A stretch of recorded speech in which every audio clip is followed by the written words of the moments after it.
عزاده خد علم نبینی اوچه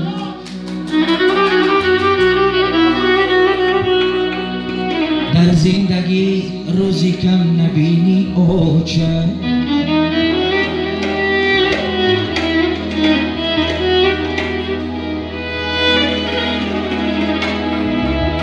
ای در خانه گرمی خود کلانم کردی اندر عوض